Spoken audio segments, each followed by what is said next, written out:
Hai, halo, annyeong. Bonjour.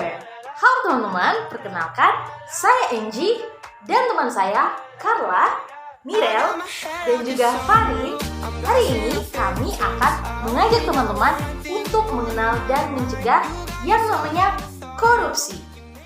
Oke teman-teman, sebelum kita mengenal dan mencegah yang namanya korupsi, kita perlu tahu apa itu korupsi. Jadi, dari Undang-Undang Pasal 2 Ayat 1, Undang-Undang Nomor 31 Tahun 1999 menyatakan bahwa korupsi adalah setiap orang yang melawan hukum yang perbuatannya dapat memperkaya diri dan dapat merugikan keuangan negara dan perekonomian negara. Nah, jika tadi teman-teman telah mendengarkan penjelasan mengenai pengertian korupsi, maka sekarang saya akan menjelaskan mengenai kenapa kita tidak boleh melakukan korupsi. Nah, jadi alasan yang mendasari kenapa kita tidak boleh melakukan korupsi adalah karena korupsi itu merugikan banyak pihak, tidak hanya diri sendiri, tetapi lingkungan sosial dan juga negara.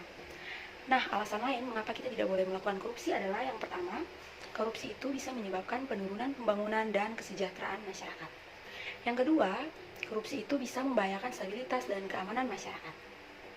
Nah, selanjutnya, selain membahayakan stabilitas dan keamanan masyarakat, korupsi juga bisa membahayakan pembangunan sosial, ekonomi, bahkan politik. Nah, selanjutnya yang keempat, selain membahayakan pembangunan sosial, ekonomi, dan politik, korupsi juga akan merugikan kerugian material yang sangat besar bagi masyarakat. Lalu, korupsi juga bisa meningkatkan kemiskinan dan bisa menurunkan tingkat kebahagiaan masyarakat. Dan yang terakhir, korupsi itu bisa merusak nilai-nilai demokratis, karena jika perbuatan ini dilakukan secara terus-menerus, maka akan menjadi suatu budaya.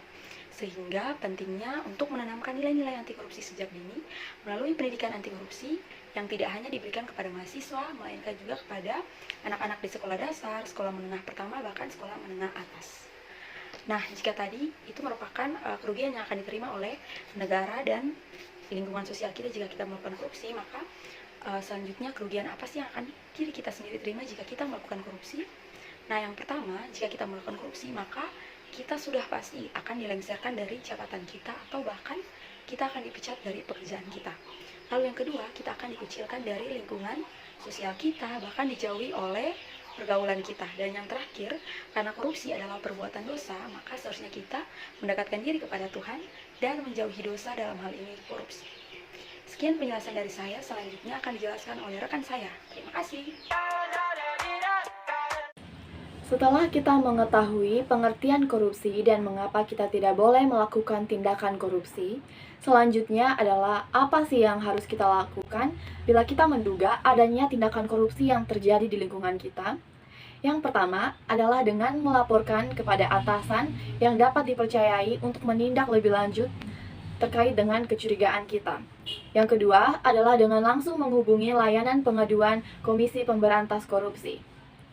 Melalui mekanisme ini, kita sebagai pelapor tidak perlu khawatir bila identitas kita sebagai pelapor akan diketahui oleh orang lain. Sebab melalui fasilitas ini, kerahasiaan pelapor dijamin dari kemungkinan terungkapnya identitas kita kepada publik. Kemudian, untuk format laporan atau pengaduan yang baik dan bukti permulaan pendukung laporan pada layanan pengaduan KPK dapat diakses di kpk.go.id. Berani lapor, hebat! Nah, tadi sudah dijelaskan oleh ketiga teman saya tentang apa itu korupsi, mengapa kita tidak boleh melakukan korupsi, dan apa yang dapat kita lakukan jika kita melihat ataupun mencurigai seseorang melakukan perbuatan korupsi. Nah, sebagai warga negara Indonesia yang baik, kita hendaknya membantu dan membela negara untuk mengurangi dan melawan korupsi di tanah tercinta kita ini. Negara sendiri bahkan membuat peraturan undang-undang yang melibatkan peran serta masyarakat dalam memerangi dan memberantas korupsi di negara kita. Negara juga menyiapkan imbalan yang setara dan setimpal dengan besarnya jasa yang kita berikan untuk membantu negara dalam memberantas korupsi di tanah kita sendiri. Nah, mengutip dari Bapak Ahok, beliau mengatakan, Anda tidak perlu mengangkat senjata ataupun membunuh orang, seperti yang dilakukan oleh perjuangan dari para pahlawan di zaman dulu. Cukup dengan jangan korupsi saja, itu sudah cukup untuk menyelamatkan negara kita. Sekian dari kami harap pesan ini dapat bermanfaat untuk warga Indonesia.